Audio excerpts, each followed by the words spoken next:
Today we're going to be going over the best summer fragrance from a few very popular designer and niche brands. So I'm kind of trying to look through the catalog of each of these big designer and niche brands and just focus in on what I think is currently one of their better, more premium summer offerings. Some of these brands basically have the vast majority of their scents fresh and summer leaning, others more so sweet, others more of a mixture. And I'm not really approaching this with best, meaning the most popular choice or the choice that's utilized by the most amount of people. I'm kind of wanting to strike a balance between just smelling great for summertime high heat, but then also maybe being a little bit more of a unique pick. Instead of going for the top dog of each brand, we're giving you another good option. And that'll kind of make sense when we work through here, and you might be questioning why I'm choosing what I'm choosing, but it'll make sense. And I mean, this first one is a perfect example from Giorgio Armani, Acqua di Gio Eau de Parfum. It is a fantastic summer offering. And the reason why this one might make people scratch their head is because what about Profondo, right? Profondo is probably the #1 thing that pops into everybody's mind when we're talking about the current state of the Acqua di Gio lineup and just from Armani in general. What you're going to be choosing for summer, most people it's Profondo. And that is one of the best out there for sure. And now they released a Parfum. We have the Profondo Eau de Parfum 2024. They're great. But like I mentioned, that's the most popular choice. What's one that you could go for as well if you wanted to have something maybe a little bit different? It would be the Eau de Parfum, because this is kind of stuck in the middle where it's not going to get to the same level of attention as any of the others. Because the Eau de Toilette is the Eau de Toilette. That one has been popular for years and it always will be. The Parfum is the replacement to Profumo, which was very popular. So that one kind of has that built-in hype. Profondo has just been doing very well on its own, and that kind of leaves most of them. You know, there's a few discontinued ones, Profondo Lights and Absolute and things like that, but that's kind of the main gist of the line right now. And out of those, I think the Eau de Parfum is the least utilized. And the way I've always described this one is a modern day Acqua di Gio Essenza. You guys remember that one years ago? It was a really, really good release by them. And Essenza was always a more aromatic take on the Acqua di Gio Eau de Toilette smell. So it still maintains some of that fresh aquatic nature that you would expect, but bumping up the sage, bumping up the lavender, just the aromatic notes in general. And that's kind of what you got. And that's kind of what you get out of the Eau de Parfum, and it smells phenomenal. This is not a release to be slept on. In my opinion, it's definitely one that you should get. And even though it has a little bit more of an aromatic approach, it is still well within the means of a summer scent. I mean, you could wear this on a really hot day and it's gonna do just fine. It does still kind of have an orange, fruity, citrusy brightness to it as well. There's just a lot to love about Acqua di Gio Eau de Parfum, and it might not be everybody's first thought, but it's a really good one. Now this next one is from YSL, and they kind of have things across the board from the L'Homme line and La Nuit de L'Homme line and stuff, but a lot of those are kind of on the sweeter end of things for the most part. Do have some freshies in there here and there, and then you get into the Y lineup, full of summer scents as well, although a lot of them are kind of on the sweeter end of things. So, you know, they're kind of more so in the middle, sometimes even slightly sweeter leaning. It just depends on what you're getting into. But this one, I think, given the fact that just not everybody's behind it, it might be an option that's overlooked, and it still is pretty new, but I do think for summer especially, it is a fantastic pickup. It is Myself Eau de Parfum by YSL. So just recently here, I did a video on the Le Parfum, and you know, I'm still kind of torn on that one. I think it smells great, of course. I really like how it smells, but as far as Le Parfum versus Eau de Parfum, I haven't made my mind up yet. I'm still kind of just really enjoying the Eau de Parfum because the Le Parfum wasn't much of a parfum in the sense of being heavier like I was expecting it to be, which is kind of common with YSL sometimes. But we're not talking about that. We're talking about the Eau de Parfum, and really all you need to know is it focuses a lot on bergamot and orange blossom, giving it a citrusy, fruity, and kind of white floral undertone. Very fresh, very bright, has a really nice, crisp, sharp, head-turning opening. And I do really think that it smells great. It's not the most unique thing ever, and that's where this one falls short. People were expecting that for some reason. I never was. I mean, just look at the name, look at the marketing, look at the note breakdown. You kind of knew what you were signing up for, but it does do a very good job at just being a fresh, invigorating, uplifting summer scent. So while people might be gravitating towards the YSL Ys and some other things in the Lone lineup, which are all great, this is a really good, solid summer scent that I just don't think is going to get quite the love that it might deserve. Now we're going to jump over to a niche brand here. We're going to go with Parfums de Marley. You know, they're kind of all over the board as well. They've got fresh, they've got sweet, and all of that stuff, right? And, you know, when you think of a fresh, summery Parfums de Marley, a lot of people might be thinking of Percival and something like Sedley, right? I don't think Greenlee is quite as popular. Maybe I could be wrong, and it is a little bit newer, not a ton, but I think this one is just a fantastic scent for summer. It's got a sour green apple note in here, and then a bunch of oak moss, which gives it a little bit more of a green, slightly woody and earthy undertone. Not too much though. Still does maintain an overwhelming freshness from opening to dry down, which is what we're kind of aiming for.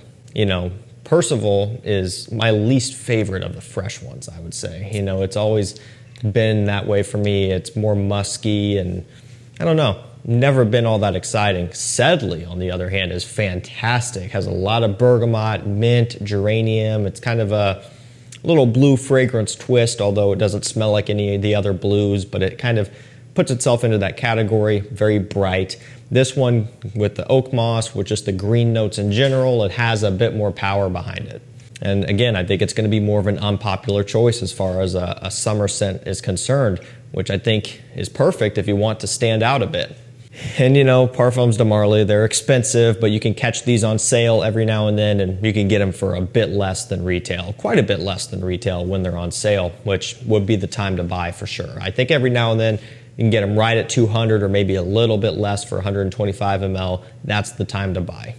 We can't do a video on, you know, popular designer brands and freshies without the brand of Gucci. You know, Gucci, it's popular, although, you know, not going to be as respected for sure as some of the other designer and especially niche brands, right? Because typically they're kind of going a little bit more mainstream, which a lot of brands are, but you know, they had some classics back in the day, Gucci Envy and Gucci Rush and Gucci Pour Homme 1 and 2. They don't do it like they used to anymore, which I think has really frustrated a lot of people. But this one is one that I do enjoy, and I think is just never going to catch on. It's Gucci Guilty Parfum, you know, because the Gucci Guilty lineup, people just aren't really interested. Gucci Guilty Black, very popular, fresh summer scent, but given it's just such a kind of cookie cutter style, it just doesn't really get a bunch of love in the community anyway. It definitely works well in the real world though. Gucci Guilty Parfum has a really nice texture to it, almost like a bit of a sweet bite to it, but still very fresh. Now, this one has lemon, juniper, and orange blossom. I really like it. It's one that even when I first got it and tried it for the first time, going into it, I just wasn't for sure what we were gonna get. And then after wearing it, after smelling it, and after owning it for a while, really, really nice. I still love that opening especially. It just has a really unique kind of style to it. Still maintaining that fresh, summery, playful type of smell, which is what we're after here at the end of the day. And like I mentioned, Gucci Guilty Black, that's probably going to be a pretty popular choice for a lot of guys out there. You know, most people are going to see the price of the parfum and maybe even the bottle and the marketing, and they might just look past it. They might go for something else instead, but trust me, this one is a fantastic one for the warm weather. Next up, we have Bentley for Men Silver Lake. You know, Bentley for Men, the line anyway, it's one of the best budget-friendly fragrance lines out there, really. I mean, you know, they're all anywhere from $30 to $40 or so on discounters, and for the most part, each one kind of stands on its own and is pretty unique, and you can really go through them all. I've done it before, but Silver Lake, it's probably, I don't know, I guess this is the newest one, or at least one of the newest. It's got to be the newest, right? Which, you know, we could use another Bentley for Men. Every other brand's putting out flankers every year. this is a brand that I would really like to see some more volume from, because they hit it out of the park every time. Quality, performance, uniqueness, all of that stuff. And that is it's not missing here. You know, this one still holds up. Going to be the freshest of the line. I would say this in Black Edition, but this one's more fresh. Kind of has an aquatic approach. Some people kind of compare it to Acqua di Gio Profondo a little bit, kind of working our way back to that one. And yeah, there's some similarities for sure, but definitely plenty of differences too. You know, if you want Profondo, another option would be Chrome Extreme. That would be a $40 scent or so. That gets you very closer than this. But this is kind of like working in some Profondo, but then working in just some other fresh style DNAs into this scent in general is kind of what you're getting here. But it is going to be the freshest and probably one of the better compliment getters within the Bentley for Men lineup. Very safe, affordable, easy to wear. You just can't mess this up. I would definitely say Hugo Boss is a pretty big brand, right? And they've got a ton of fragrances, so many, across so many different lines as well. And as far as summer scents are concerned, this is probably my favorite, Hugo Boss Reversed. And I've talked about it before. You probably saw that one coming a mile away. But just, you know, for me, it works really well. So it's got a lot of grapefruit, bergamot combo, a nice rosemary note in here that comes through. It smells great, giving it that aromatic mid.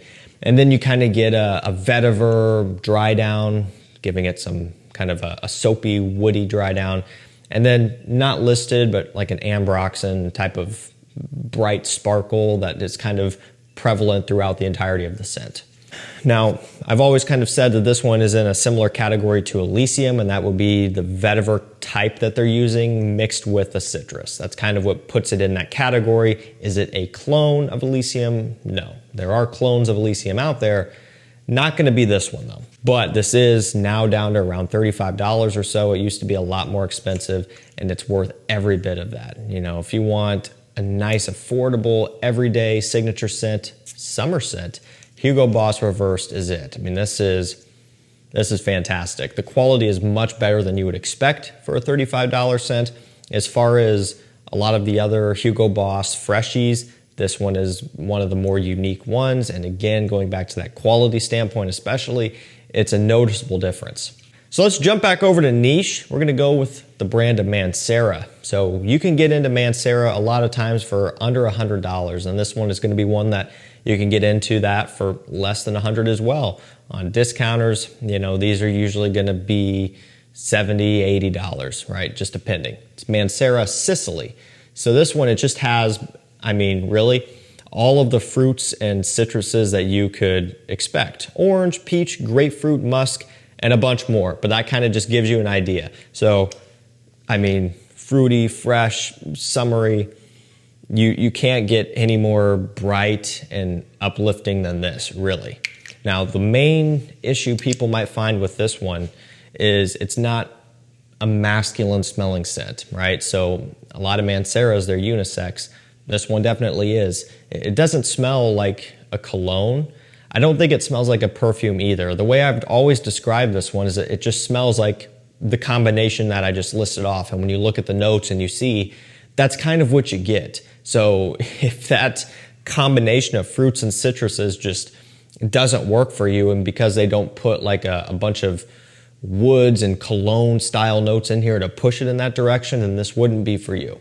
You know, this is something that I love and appreciate because it just smells like summertime, for real. Like, you just can't get further from it. And for me, I can appreciate this one because it just smells like summertime. Like, just no way around it. So definitely going to be more of a niche wearing experience just for that fact. You know, it's not marketed in one way or the other. But if you do want a really strong, performing, fresh, fruity scent, this is it. Okay, let's jump back over to a cheapie. I think $25, $30 for First Instinct by Abercrombie & Fitch. Man, this stuff is great. This one's got melon, gin and tonic, and musk. So kind of their take on a summery, kind of boozy scent, you know, although gin and tonic, not really getting necessarily a boozy smell, but more of a bright kind of bubbly nature from this. And then the melon fruitiness, and then pepper and woods doing about what you would expect. Don't really need to describe those, but it just gives it a nice base layer, a nice dry down. You know, for the price, not a single negative or drawback about this one, right? You can hate on the performance, you can hate on the fact that it smells like a younger smelling scent. Price point, 25 bucks, right? Really? I mean, how critical can you be? We're not judging this like we would judge a several $100 niche fragrance or something. So keep that in mind. If you're out there paying retail for this, that's on you, and that would be a mistake. But discounters, low price, all day long, it is a fantastic one for summer. Just super playful, super fun.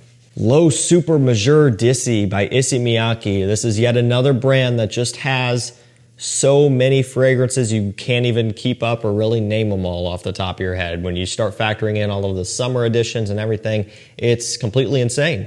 But this one is one that I always kind of go back to. Now, as far as notes go, I just wrote down a couple. There's quite a few more, and they're pretty vague on some of them, like citruses, right? Sea notes, sea salt, and then quite a few more, but that's kind of just pointing you in the right direction of what you would expect out of this one. A fresh, oceanic, salty, citrusy summer scent, which is kind of what you would expect considering that's mostly what they do here. So this is a brand where fresh is about all you get throughout all of their releases for the most part. Now they do have a few really good sweet ones, Noir Ambre and Nuit Parfum and Or Incense, and a few like that, which are kind of harder to find most of the time.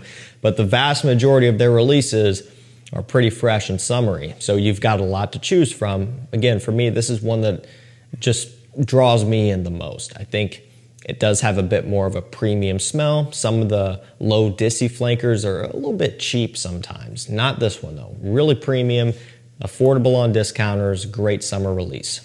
Alrighty guys, that's gonna do it for me. Some of the best summer fragrances from some really popular designer and niche brands. I will link them all down below if you want to check any out. Thank you so much for watching. Stay safe, stay healthy. We'll see you tomorrow with another one. Take care.